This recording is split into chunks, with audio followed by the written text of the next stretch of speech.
Time for another great episode of Get On Code, the Fly Guy Show. Get On Code, where the code is empowerment.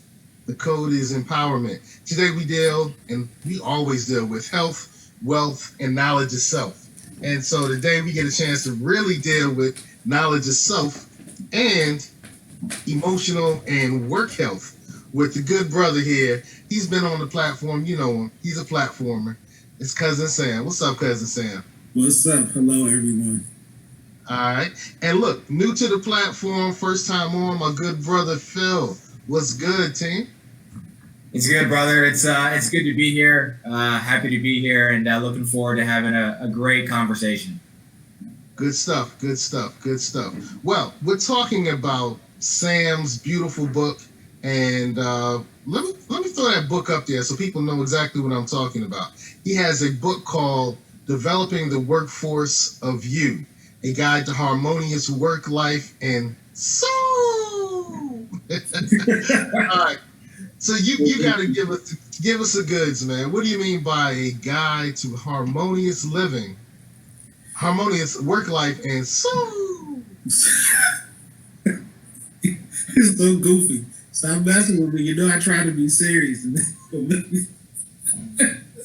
Okay, so what I mean by a guide to a harmonious work life and soul is we get up, some people still go into work, or we log in and we're just working and we're going and we're doing and we're not happy. And so my book is designed to help you identify things that you can do to make your work life better. And the book really makes you take an introspective look at yourself. Because oftentimes it's so easy to say that someone else is the problem, this person did that to me, or they're not giving me opportunities. And sometimes we're the problem, or rather we're the issue, or there are things that we're doing to block the things that we desire. So my book is designed to help you clear the lens in which you view your working experience and help you to see things for what they are. All right, that's nice and all, man. But here we go. That's nice and all, but give up the goods, man. What led you to a point where you had to write a textbook on how to act right in a workspace? You know, was it all the City Girl videos? You know what was it, man? Stop playing that. It's not about people acting wrong or acting right per se. It's about we know what to do, more or less, to not get fired. So we know if we get in maybe 10 minutes late, leave 10 minutes early, take a little extra lunch break here and there, even if you're working virtually, we know what to do. But rarely do we think about what can I do to maximize my working opportunity? What can I do to get the most out of this experience? When we think about our jobs, all we think about is our paycheck. And of course, because you need it to take care of your family, and most of us, sometimes we're taking care of not just our husband or wife or kids, whoever. Sometimes we're taking care of our parents and other people. And so my book is designed to help you really take a look at your work experience and to help you see the opportunities that you might be missing. Yeah, Cousin Sam, I've read the book a few days ago, and I think all of that really resonates with me as someone who is finishing up grad school, is getting ready to go into the a new work experience. I guess my kind of question that I have for you is, how do you see the future of work changing post-COVID? I know we have the Zoom thing, we have people are like missing the water cooler chat, but how do you see your book kind of changing after COVID? I see basically even after COVID, I believe that we'll do a 50-50. Because some people talk to me about my book and they're like, say, but people are working from home. And I'm like, not everyone is. Some people are starting to kind of slowly go back into the office. Some offices have a hybrid plan where only certain people are in on certain days. And so I believe that we will see that now and more into the future, even with the vaccine. So we still, regardless of whether you're working virtually or you're in some sort of hybrid thing where you're interacting with certain people, we still have to interact with people. So people like, well, I'm virtual, I'm home, and I'm like, okay, yes, you're home, but you're still connecting through meetings, you're connecting through emails, through chats, through all sorts of mediums, even phone calls. You still are working, even though you're at home. You still have to communicate with people. And so it's important to still remember that.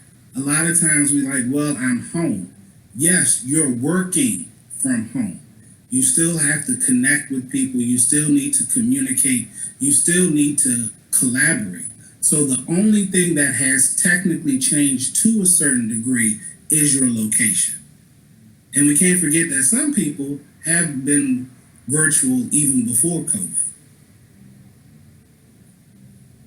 Okay. I like all the technical, intellectual, Here we go. you know. Here we go. That's what I've been waiting for. That's what I've been waiting for. That's what I've been waiting for. One of the things that I think is interesting when I look in the concept of empowerment, we deal on this show with health, wealth, knowledge, and self, focus solely on empowerment. How can this book make sure that we're empowered? We don't need another book just to read. We don't need another book just to, get a better job, maybe. We need empowerment in our community. We need to make sure that we're the people who are making the mover and shaker moves. We need to make sure that we are the people that are employing our children. We need to make sure that we are the people that are influencing a policy that will influence our nation. And those who truly influence policy are the business owners and the mechanisms and the industry. That needs to be us. How can this lead to empowerment? Because for me, you know me, man. If it ain't about empowerment, I laugh and joke and kiki with it, but I ain't really rocking with it. So I want to rock with you. How does this lead to empowerment? You might, and you might not.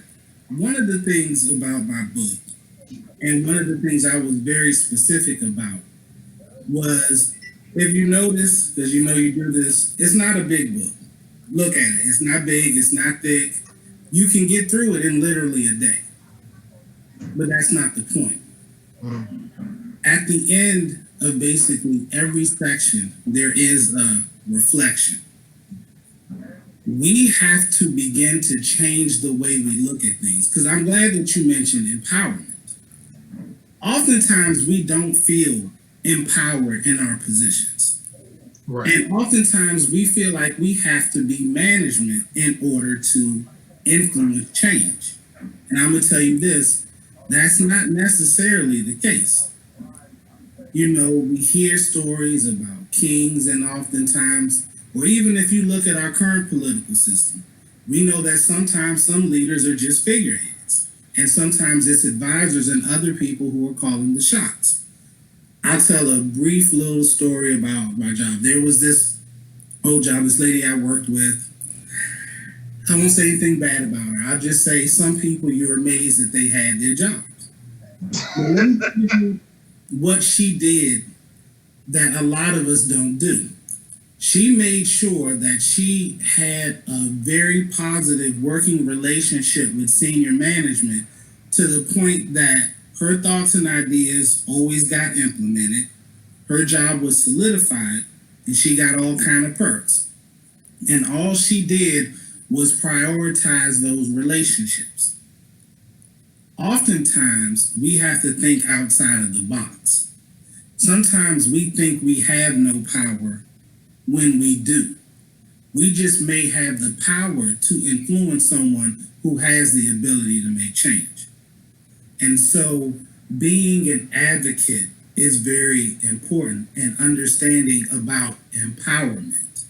Sometimes you may not hold the key, but if you can influence the person who holds the key, you're just as powerful. And I think that with empowerment, it's important for us to realize that we have power regardless of the title or position that we have within an organization. Okay. All right. I'm rocking with it. I'm rocking with it. Hey, the Queen Lexi the Peanut Smith, Lexi the Peanut Williams. I don't know where I got Smith from. What inspired you to write your book? So is it personal? So look, did you get fired a whole bunch of times and you realized that I knew. See, I'm trying to keep it, and you're gonna make me bust over and laugh the entire time. No, no, I didn't. But it is a culmination of my personal work experiences and listening to others. One thing I can say that I do very well is I honestly enjoy listening to people and their stories and taking my work experiences, because I started working at the age of 14. And I know people say whatever they say about Marion Barry, but he did the DC Summer Works program. And that really gave me personally a leg up. So I thank him for that. So that gave me an opportunity to learn about dress code. I mean, and what they did was the youth, and they took us and got to work in government offices, black-owned businesses. So you learned about professionalism. You learned about how to send emails. And, they gave us menial jobs, but they still taught us things. And, as I don't care what people say about black people, we will help each other out. And a lot of them were very helpful. I learned about money management. I'm gonna tell you this real quick. So it was 14, it was a photography studio, it was a bunch of us. And it was one of the things I realized about money. So we get our first little paycheck. It was enough money to just get a pair of Jordans at the time. And it was a big group of us. It was about 20 of us. So it was about 1-to-1 male-female ratio. All the dudes went out and brought the new Jordans and stuff, and they were broke. They had no money. And you see these dudes trying to talk to these girls, trying to get money out of them. Now, I had my money, so I was good, but I'm still looking at all of this, and I'm realizing how important it is to manage your money, where I see these dudes over here. You done spent everything. You spent your entire check. You got nothing for the whole week. And so now you go over here to the women trying to get them to take care of you. So those kind of things stuck in my head. It was so long ago. God, I wish I was a little bit younger. So I don't remember everything, but I learned so many things, and I'm really thankful for that program. And I wish that more places had those opportunities. And it was over the summer. It was 6 weeks, but it was still such a powerful and impactful program. And I really learned a lot. Hey, hey, Phil, you can answer this as well. Have either one of you read the book Powernomics? Powernomics? No, I haven't read it. Okay. Now, I would say that for everyone who's in the listening area, check out the book Powernomics. Please pick up Dr. Claude Anderson's book, Powernomics. It's really like it's a support system. It's a support system. There's a couple of things that I think that all melanated people, people of African descent, indigenous people, whatever term you want to use, Moorish people, black people, so-called black, whatever term you want to use. I would say there's a movie by Jason Black called 7 a.m. Check out 7 a.m. There's a movie, it's a DVD by, I can't think of the guy's name, but it's called Black Friday by Rick Mathis. Look for Black Friday by Rick Mathis. See, those two books, these two DVDs rather, Black Friday shows us that we spend ourselves into impoverished positions. We spend ourselves in and it might have been them Jordans like you were talking about earlier. It might be them girls. The city girls say, if you a rich I'm gonna work you till you ain't one. Salute the city girls. I love them. I would never mess with them, but I love them. But we spend ourselves into impoverished situations. So Black Friday by Rick Mathis and the remix both show how we've developed some really devastating spending habits because we're trying to keep up with the Joneses. All right. Be white.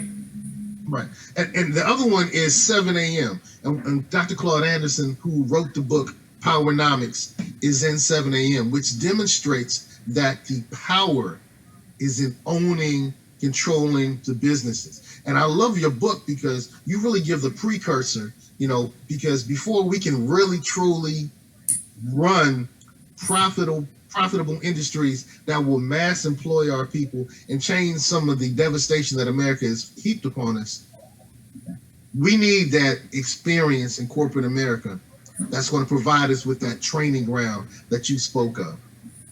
Yeah. I mean, one of the things that's important is when it comes to corporate America, there are a lot of things we can learn. Because I want to give an example. So there's a YouTuber I follow, and he went to dinner with a friend of his, and they said, well, we want to, patronize a Black-owned establishment. So when they walk in, the girl was like, well, they waited 15 minutes before anyone saw him. Can I help you? That's what they got. Then she finally sat them down, and it took another 45 minutes for them to get the food. Now, the food was bomb. The food was banging. He enjoyed the food, but his friend was like, I'm never going back there. I wasn't met with professionalism. The food was good, but it took forever. And what we have to realize, if we want to talk about economic empowerment and building business, some people equate building business to acting white, and that's just not the case. You really have to think about, how do you want to be treated? When you go to somebody's house, you don't want somebody to go, oh, you here? You want someone to say, welcome. It's a pleasure to have you. Please come in. Please sit down. If it's going to take longer than expected, even if we don't like it, if someone says, hey, we're running it, a little behind, it's going to be out shortly, I'm sorry about it. Maybe we can give you a little discount, or we give you a free drink or something like that. If we go with the attitude, it's mine, I can do what I want, because we do that. We do that. We do that in the office, and we do that outside of that. It's mine, I can do what I want. And that's why we're stuck in the positions that we are in, because we shoot our own selves in the foot. Whatever you have a business, I don't care what it is. You think about when you go to someplace, how do you want to be treated? And we all know that things happen. And Black people, overall, we are understanding. We may be a little frustrated and agitated. We may say, well, it took a long time, but they were real nice to us. They gave us a discount. They gave us extra food. They tried to make up for it. Even if our experience wasn't stellar and we know someone tried to do their best to correct it, we're forgiven. So when it comes to business and empowerment, we have to go with the code that we got to treat people, our customers, with the utmost respect. And let me drop this down real quick. When it comes to business, if you notice now, companies don't want you to just buy their product. What they want you to do is be a lifelong customer. They want you to be a stream of income. So I'll give you an example. Doritos, they did a perfect commercial. All they did was show a triangle. They didn't even show their logo, but you knew what it was. They want you to always buy their chips. They always want you to buy stuff. I don't want you to buy stuff once. I want you to buy from me forever. I want you to be a stream of income. So if we are going to talk about empowerment, then we're going to have to understand the basics of business. We're going to have to understand basic accounting. We're going to have to understand marketing. It can't be doing stuff just for likes, or I want people to like me, or I want people to follow me. No, it's about building businesses. And on another level, and I don't even know how, but this has just been in my mind for a long time, families need to learn how to create a business that's a family business. We need to be able to work economics on a level that as a family, we're making money. Now, you can't work with all your family members. Some of them gonna make you want to high five you in the face with a brick. You won't feel the urge. They're gonna get on your nerves.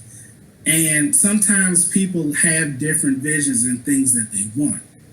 But if families could come together and create a business, or what they could do is say, we'll create something and then we all do our things under this umbrella.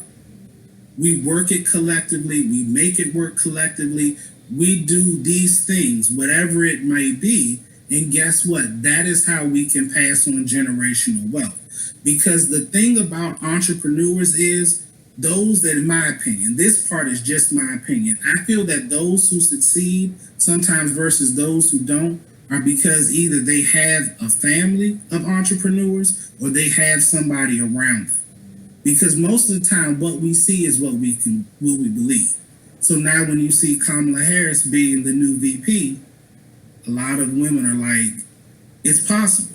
When Barack Obama became, because they were able to see it, then their mind goes, it's possible. So we have to start being that example of being business owners, writing books, showing the things and talents that we have. That's how we empower. Because, I'm going to say one more thing. I don't want to talk too much. I love it. I love it.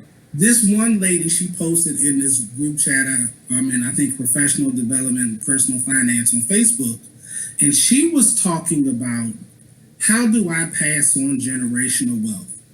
And everybody said insurance, investments, you need to get a house, your stock market. They were given all of these things, and they gave wonderful answers. But I'm going to give you the answer that no one tells. I posted and said this: I don't care what you leave your kids. If you don't give them financial education, they will spend it. If you don't teach a child how to value a home, all they're going to do is sell it when you're gone. If you don't teach them the value of stocks and dividends and stock appreciation, all they're going to do is sell it, because all they're going to have is a cash mentality.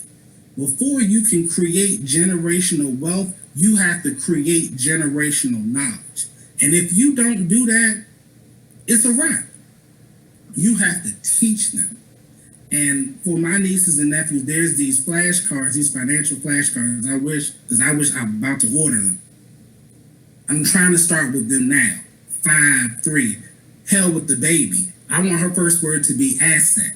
Then the second one, liabilities. I want her to be able to say, understand what a profit and loss statement is. So just in case she ever wants to start her own business, she already has the tools necessary. Our education system does not educate. It indoctrinates. It is up to us to educate. So we have to teach them not just about getting a good government job. And I know where that comes from, because as Black people, we haven't always had opportunities. So getting you a good government job at that time, maybe a generation or two ago, was the best option for us. That's no longer the case. We have access to technology that has brought down a lot of barriers. We have to educate our kids about how to manage credit card debt, how to leverage debt. That's important too. Building assets, what do they mean? The difference between a stock, a bond, a mutual fund, a certificate of deposit. We need to even teach them about stocks and even about options. And options and day trading is tricky. But at least if we give them some general knowledge, and if it's something they want to learn, it wouldn't be the first time they're hearing about it. See, the school system indoctrinates, but we are the children's life teachers. They learn from us. They learn from how we talk, how we walk, how we act, everything. That's why kids, old folks, they tell you, stop mocking me. Don't tell that child to stop mocking you. That's how they learn. So if we're not speaking about it, if we're not talking about it, then who's teaching them? The school system isn't there to raise our kids. That's our job. It's our job, and we need to create that community.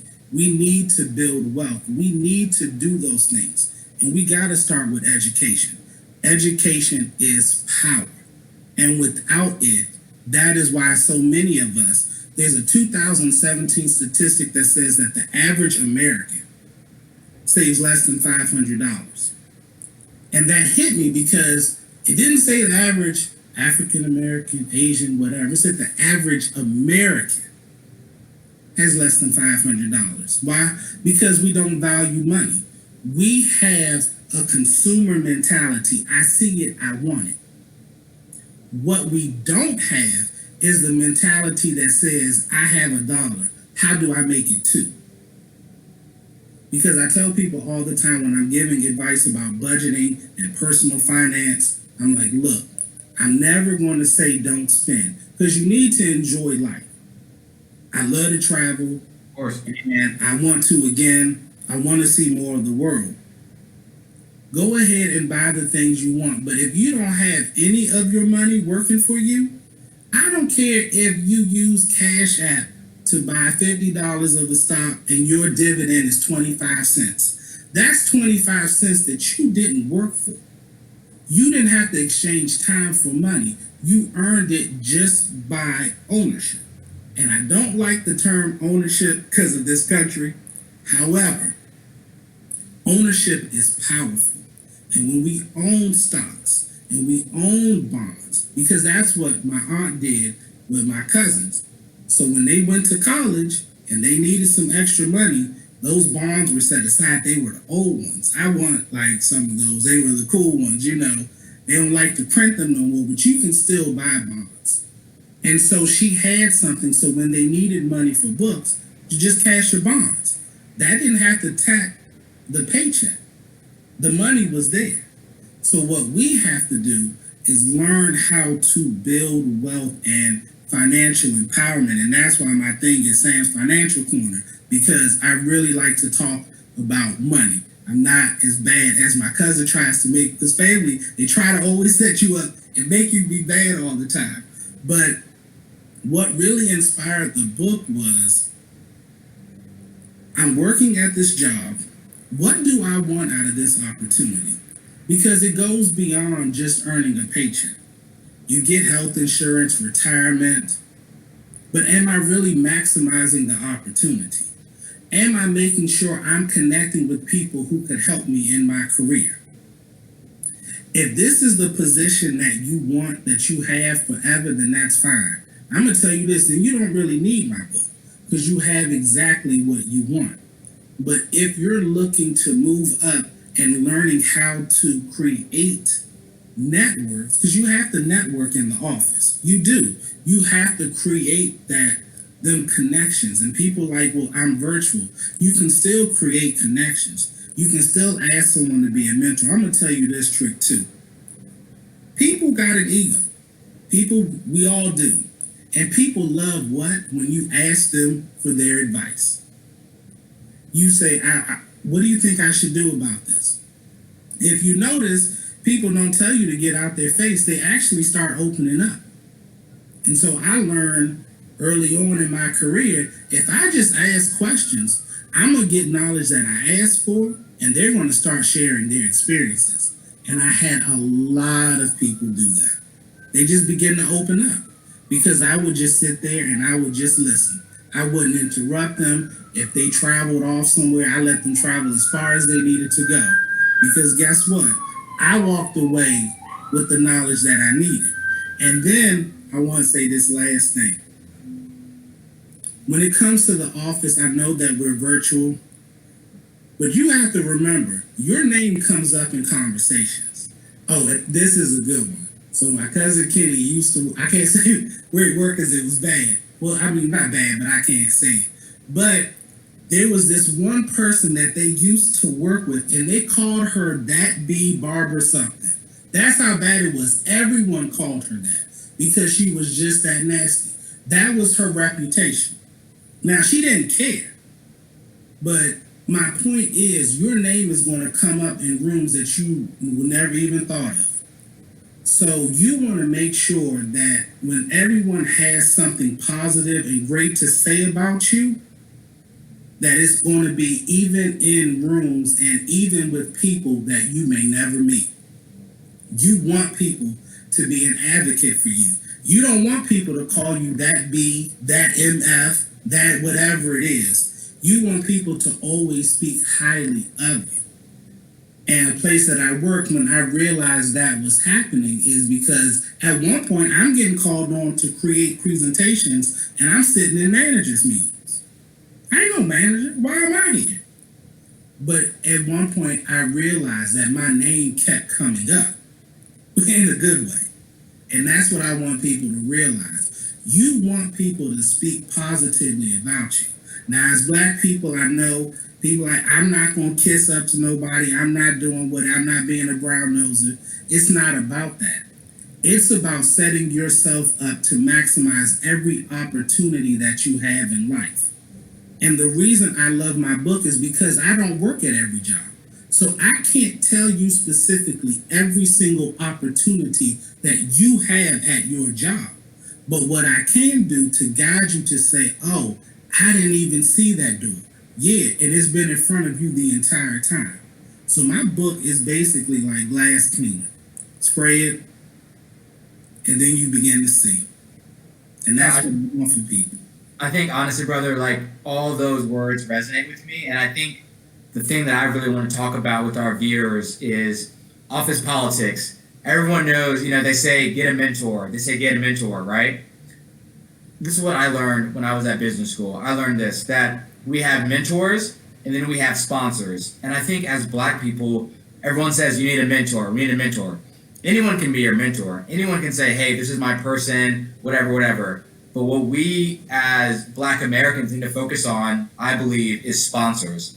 A sponsor is someone that will advocate for you when you are not in the room, right? A mentor can help you, they can guide you, but a sponsor will help drive your path. And I think that's something that as black Americans in the workplace, something that we have to reiterate is that mentorship versus sponsorship, there is a clear delineation and there is a clear difference of what one will do for you versus the other. Right. Wow. So does your book have any guidance on getting a sponsor? So it doesn't really talk about getting a sponsor, but there is some stuff that's coming in the works that I am excited about. So I can't talk about it too much just yet. All right. Good. Let's go back to empowerment, man. You tapped on a couple of things that I thought were pretty intriguing. One of which dealt with how a person was looked at in the workspace. So if they call that person that B word, whatever her name was, how could she turn that around? Could she read your book and get that turned around? Because a lot of us have put ourselves in situations where, we're not necessarily valued as co-workers. We've done some stuff. We may have responded to some situations in a not beneficial manner. You know how it's happened. I know it's been in my background. I kind of laugh. I tell my children that there was a situation I got myself into that resulted me in getting fired from my full-time job and my part-time job on the same day. And I look back at it, and it was me. It was the way I responded to things. So I can't go back in time and fix that. And besides, they don't pay well anyway. I'm good. But could somebody read your book and change the way they're being perceived in their workspace? Well, that's what it's designed to do. It's designed to help you take a look at yourself. And it's not a judgment, because some people think introspection is self-judgment, and it's not. Introspection is about being able to see yourself holistically, but also be able to understand how others perceive you. You can definitely change it. Here's one thing you can do, especially if you have a personality like mine. I'm tough. I say what I mean what I say. But you can also let people know, well, yeah, I may be a little tough, rough around the edges maybe, but I care and I want to do the best job and I want to support people. See, you control your narrative. The worst thing we can do as people is to allow other people to control our narratives. Once you begin to control your narrative and understand the power of your words and your voice, then you have the ability to change people's perception of you. Now, everyone may not still like you, but once you begin to start You can admit faults. You can say you've been wrong, but also people are looking at your patterns of behavior. And once you begin to shift that pattern of behavior from being the office gossip or being the person who always has an attitude to someone who listens, to someone who is kind, to someone who is compassionate, people begin to look at you differently. You have the power to change your narrative. A lot of times we don't understand that. Wow, that's powerful. You have the power to change your narrative.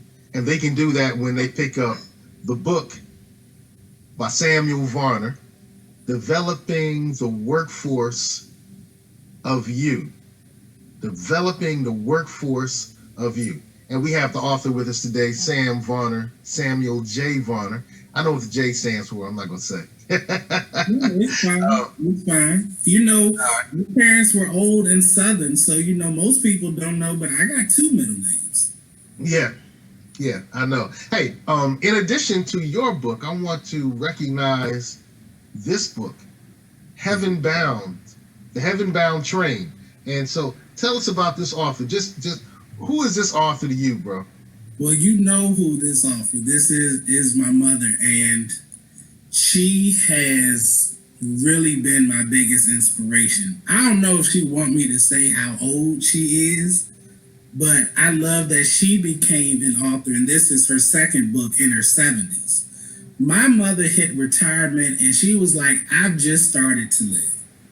So when she was doing her first book, The Mind of a Grasshopper, she was like, I want to do it. You know, this is something we were just talking one day, and I said, I can help you with that. And so we sat, we talked through the process, and, you know, I went through finding a publisher for her website, doing all of this stuff, setting up social media for her, everything. And when I presented and put it to her in the rough draft format, it was one of the first times I saw her cry. And, you know, I was like, oh my God, I broke my mother. I broke her. But they were happy tears. And so this book that I've done, it's been something I've been really working on for a long time. But she really inspired me to really move forward. And I think it's such a beautiful thing when you don't let your age stop you from your dreams.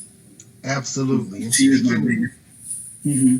speaking of dreams, Brianna and Amber help each other achieve their dreams. So this is from our other cousin, Sabrina. So we have writers in the family. I mean, hey, my mom's put out 4 books. Your mom has 2 books. You just put out your other book. And salute to Sabrina. She has her book, and her husband's a bruh as well. So Phil, her husband wears that old gold and that beautiful royal purple as well. Yes, so sir. we want to salute Sabrina DePina Graham. And also, if you are into Christian attire, then you need to go to Narrow Path Clothing. Narrow Path Clothing. They have great Christian attire, and our cousin does this as well. So today I get a chance to highlight some of our family businesses. See, if you had told me about this, because I got 2 of them t-shirts, they're comfortable. They're comfortable, because I would have wore it. I really like this stuff. And I mean, again, I ordered it. It came within a couple of days. The packaging was nice. The material was good. So I really, you know, I'm really proud of my cousin, you know, because it's hard being an entrepreneur out here. And it's hard getting that love and that support. People just see sometimes the finished product, but don't know what it takes to really build something from start to finish. So I really salute him for this. All right. I also want to highlight Ivy Dog House. Ivy Dog House. Their clothing, and I'm wearing some of it right now, as you can see. Ivy Dog House. They have great attire for members of Omega Psi Phi Fraternity Incorporated, like Phil and I. All right. That's the owner right there, my brother Jamel. And so if you're a team, if you're part of the team, then go to ivydoghouse.com. You can actually find them on Instagram. You can order directly from Instagram. I like their I love the attire. So this is the first one that I've purchased, and I have a lot more coming. He also has stuff for our good sisters of Zeta Phi Beta. Um, Zetas are important to me because one of the founders of Zeta Phi Beta helped raise me. But if you like what you're saying, Ivy Doghouse, you can find that on Instagram. And lastly, I want to say, hey, check out my Instagram. Follow me on Instagram. Follow our YouTube channel, Our Black Improvement. Follow Our Black Improvement. Oh, I do have one last ad I need to run, and I'll run it at the end. So, Brother Phil, do you have a question? I do, cousin Sam. Like once again, like all these words are just like I love it, and I love it in my heart. And we're talking a lot about how do you change your personal narrative? How do you change who you are at the office? And what I really want to talk about is branding. And I think for our people and for our culture, it's so important to talk about our personal brand. So the question I have for you is, let's say someone is first generation or someone wants to be the very kind of first link in the chain and start that generational wealth or start that business. What recommendations can you give to our listeners to say, hey, this is how you change the personal narrative or the personal brand for your family?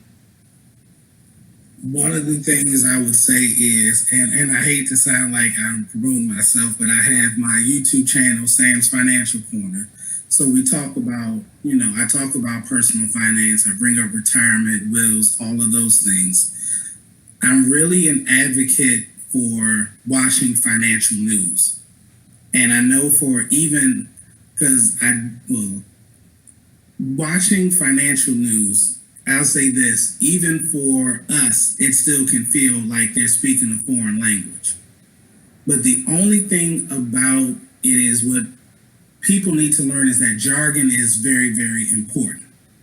And we need to learn, and just taking 10 to 15 minutes a day, watching the news, of course, my channel, picking up books about personal finance, talking to even people in your family. Because what we need to do is start creating these circles of people who are knowledgeable, who can help us.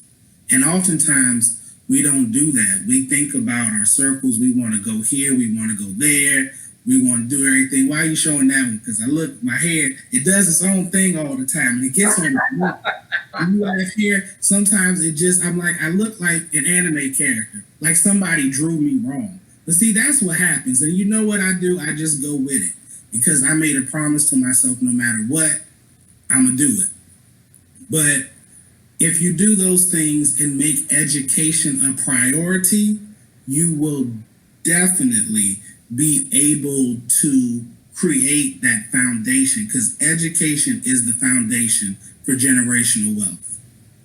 No, 1,000%. And I do want to give one shout out. I know we mentioned a lot of good novels and books to read. I do want to recommend to all of our viewers, everyone should read The Color of Money, right? If you want to talk about the history of redlining, the reason why there's segregation in certain cities, that is all about The Color of Money. It talks about why black banks don't exist anymore. It talks about what happened when we actually pulled our money together and we had Black Wall Street. So The Color of Money, highly recommended, because if you want to change your narrative, if you want to change your future, you have to know your history. And I definitely just want to kind of put that plug out there before I turn it over to Seko. Wow. Yeah, The Color of Money is great. You can also watch the YouTube on The Color of Money. Speaking of melanated money, I also want to salute the great people at commonsenseforyou.org. That's commonsenseforyou.org. They have healthy health and beauty aids. I use their soaps, and you can also see there in the white jars, they have herbal tooth powder. Now, we know that toothpaste cleans your teeth, but it's not healthy for your body. So these are healthy health and beauty aids, and you can get them from commonsenseforyou.org. That's commonsenseforyou.org. Here's some of their soaps. I love these soaps. These soaps are just the bomb. These soaps are the bomb. So commonsenseforyou.org. That's commonsenseforyou.org. Need to highlight myself as well. I provide financial services for real estate investors. Here's one of my clients. I was able to provide him with 90% of the acquisition costs for this house he bought from his family and 100% of the rehab costs. He's in the mix of rehabbing it right now. It's going to be a very profitable situation for him. So make sure you get in contact with Positive Vibes Financial. We can provide you with credit fixes, tax resolution, and we lend private money. And we want everyone to be profitable. So check us out. So look, man, I read your book. What's the next step? The next step is action. It doesn't matter what you read. It matters what you do. So if you read my book, and like Sam, I read your book, I'm like, okay, that's nice. You're only going to see change when you put the words into action. Hey, tell me about shopping while black in the Philippines. Now, we definitely want to say for all our historian people, we do know that the first people in the Philippines were Africoid people, Los Negritos, Aitas. The very first people in the Philippines were people of African descent. But when you go there now, you don't necessarily see them unless you know where to go. Shopping while black. They're there. They're there because I've been there 3 times. So I'm going to tell you this. You are going to see people. I have met people in the Philippines, and I'm like, there's a black person, like, somewhere in there. There's an America, because America was there and stationed, whatever, for a while. My experience shopping in the Philippines is nothing like it. So I'll sum it up real briefly. So I'm going to the store. This little lady followed me, and I'm mad. Because I'm outside the U.S. And I'm like, I know I represent all black people when I travel. I represent the entire diaspora. But there's a part of me that wants to rise up and act a fool. So finally, I turn around, and she's basically like, can I help you? And I'm like, I'm okay. I'm okay, like, leave me alone. But then she kind of does something. She takes the little cart from my hand and she's walking around with me in the store. She wasn't treating me like a thief. She was treating me like a real shopper. And I'm like, even now, that experience makes me kind of emotional. Because just living in this country and always being treated like a thief, when you got sometimes more money in your pocket than these other people who you assume have all this money, and I see them shoplifting, to be treated like a shopper as an African American, it was a very powerful experience for me personally. It just meant a lot. I say to that. So you speak Tagalog, right? I speak some. You shouldn't go to another country and at least not know how to say certain things. You just shouldn't. It's kind of, if we want people to respect us, we got to learn how to respect other people's culture. And I love it. They're like you, a foreigner. So I just learned how to say things politely. Thank you, sir. Thank you, ma'am. And that's all they expect. And even that, they go, wow. This one guy, we took a little tour. I just simply told him, thank you, sir. And his eyes lighted up, and he was like, wow, you showed me respect.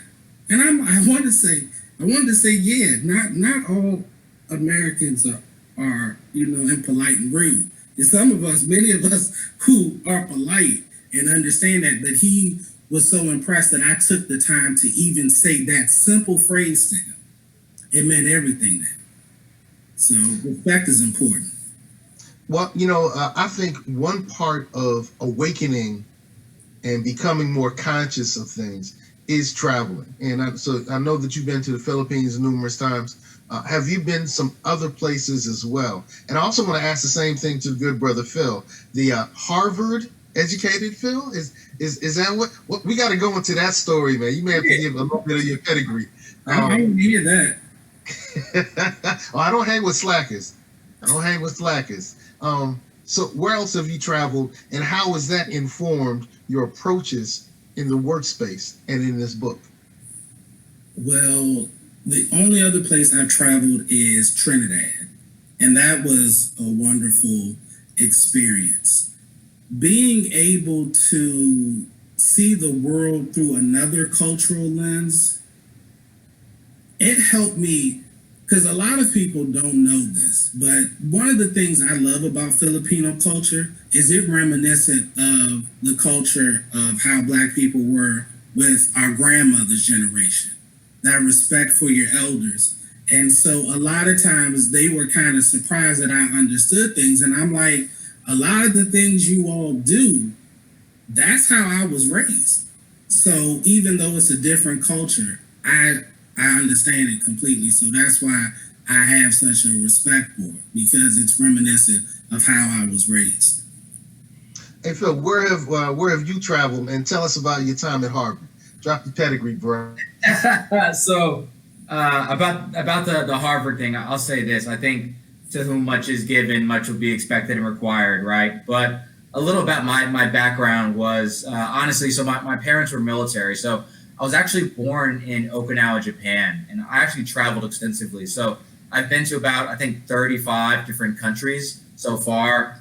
And I think when you travel internationally, I think it just expands your mind. So if you're from a small town, we'll say in the middle of Arkansas, that's all you're going to know, right? All your friends stay in the area. You're politically one way, you're economic, you're all kind of one way. But just the ability to travel to a different country allows you to experience different cultures, different traits, different financial industries. And I think that diversity is power because diversity is a strength, but we have to take advantage of that. So I spent I'm 31, so of my 31 years, I've spent probably 12 years living abroad in Southeast Asia. And I would say my favorite place, I would say, is either Montenegro or Mongolia.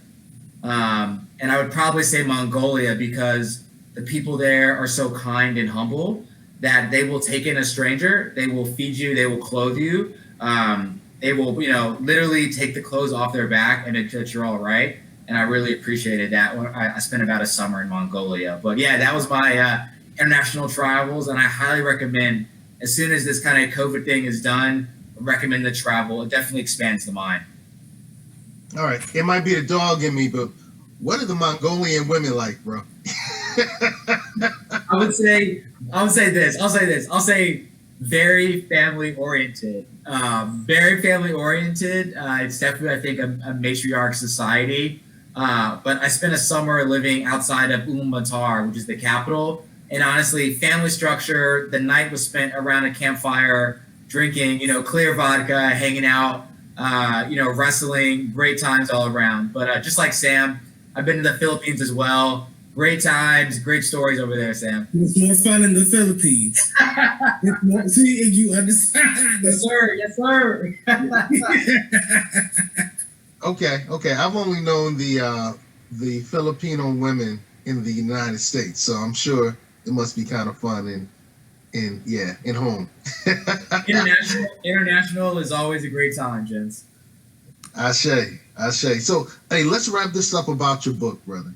So, how has this book or the writing of this book changed you in the workplace?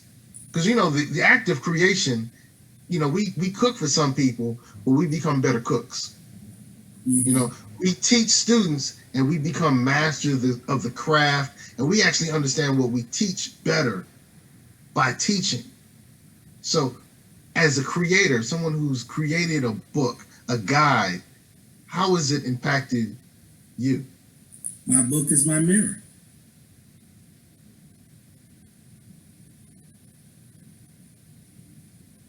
Mic drop. That's it. No. Full stop. Bag drop.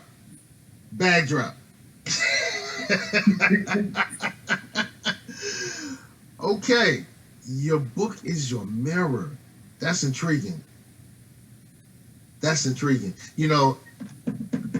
I've been with some people recently who were reading some books and they were seeing themselves or seeing their situation in what they're reading. That's what hooks you. When you read a book, whether it's fiction, nonfiction, if the book doesn't resonate with your soul, you notice you put it down. My book is my mirror. All right. Last question. Who shouldn't read your book? Who shouldn't read my book? I would say, because a lot of people want to say, my book is for everyone. My book is for those who are ready to take themselves to the next level. If you're not there, then my book isn't for you. But if at some point you do, it's there. You know, I was expecting a more petty response. Oh, see, this is why dealing with family, because they get on your nerves. They get on your nerves. They see you as one way, and they keep forgetting that you're a three-dimensional person. Yes, I can be sarcastic, but I have a professional side, and I'm kind-hearted too. And I just want to say, if you want to see Sam's other sides, check him out on our YouTube channel. Oh yeah, Lord Jesus. See, the family will make you act a plumb fool, but I stand by everything I said and I meant it. He's in one of these. He's in actually about 4 or 5 of these videos, and yo, Sam was going off. You were on. Actually, I think you were also on some of the political videos that we had. I was that one with Jade. That got me a little bit. That hit me because I was like, how did none of us know about it? It was a panel of like 6 of us. None of us heard of her. None of us. We will hear about anything on social media, from a fight to the red table talk to, entanglement. And I personally like that word. I don't care what no one says. I like the word entanglement. But we hear that, and we didn't hear about her. That kind of got me. Well, that kind of brings us, and we can chat the last few minutes about, some politics, because politics does affect things at work. It blew my mind that a lot of people didn't know. And Phil, politically, Phil is very astute, very astute. We had a recent 2020 POTUS election, and of course, everybody knows about the Democrat ticket, Biden-Harris, or should I say Harris-Biden. We knew about the Republican ticket, Trump-Pence. Most people didn't know about the Libertarian ticket with Joe Jorgensen and Spike Jones. I just had Spike on this channel recently. He's Spike Cohen. Really interesting dude. I really like his viewpoint on things. I'm really kind of looking at the Libertarian platform now and saying, there's something here. There's something here. I actually voted for Joe Jorgensen for president this year. So, or for 2020. The other thing is, there was Jade Simmons. And Jade Simmons was a presidential candidate, an independent candidate. And most of us, like, Cousin Sam was just saying, we didn't know anything about her. And Sister is on point. Sister is on point. So I'm really hoping that we can expand our minds, as we become better suited for the workplace. I think it's time for us to become better suited for the political atmosphere, the political experience. We just had an inauguration, so while I salute, Harris, and I congratulate Biden, we got a lot of work to do. Before the election, Biden pretty much said, I ain't doing nothing for y'all. I'll do something for everybody else. I'm specifically going to do a lot for immigrants, non-citizens of the United States of America, but I ain't doing nothing for y'all. But I'll always have your back, and you've always had my back. And Sister Kamala, I hope I said her name right. I don't want to disrespect Sis. I love Sis. All right, salute to Sis. But she said, hey, I'll do for, with the H-1B1 process, I'll do for non-citizens to help them come to America, but I ain't doing nothing for y'all. And so now we have an administration who said, I ain't doing nothing for y'all. And it may be better than the previous administration, which didn't do nothing for us. But now we've gone from somebody who didn't do nothing for us to another administration who ain't gonna do enough for us, and we're happy about it.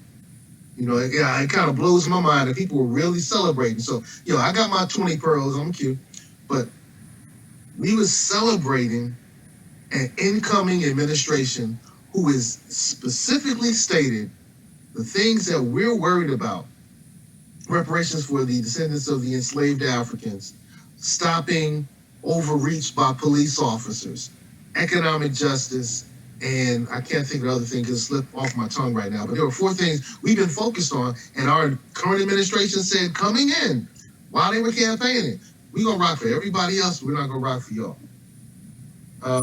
So Seko, I would say this. I think I'm trying to phrase this correctly. This is what I'll say. President Jefferson said that a well-informed electorate is a prereq to democracy, and I think if we want to ensure that our leaders truly represent us, then I think as a society we need to look at term limits. I think we need to look at political party system. I think we need to look at ranked choice voting. I think opening up the electorate, opening up different apertures, if you will, of political thought, I think that's going to make our democracy stronger. So like when anyone asks me, I say term limits, ranked choice voting, and either getting more parties or destroying 2 parties, because at the end of the day, it's very hard for 2 parties to represent 350 million Americans. So those are kind of my 3 things, and hopefully one of those things happen in the next 30 or 40 years. All right, and if you're not familiar with the term ranked choice voting, look it up. We do need, as a community, to become more politically astute and aware of the things, because we need to become more aware. So we're going to buy this book, and we're going to become better employees. Once we become better employees, we'll be better employers. As we become better employers, we can now work on our political system, which is really funneled and fueled by economics. And then we can change this mess that we find ourselves in. So, hey, you've been watching Get on Code, the Fly Guy Show, Get on Code, the Fly Guy Show, which is a series of melanated conversations focused on improving our collective situation through health, wealth, and knowledge of self. Today we had the good brother who's one of our platformers, one of the Fly Guys, Cousin Samuel Varner, author of the book, Developing the Workforce of You. You. And today we had the good brother Phil. How you doing, Phil? Always a pleasure to be here, Seko. All right, and as you can tell, Phil is our politico. So you're going to hear more of Phil because he understands politics. I understand empowerment. He understands politics. He understands finances. We're like the perfect trip, the trifecta, the trinity of empowerment is here. So, hey, you've been watching Get on Code. So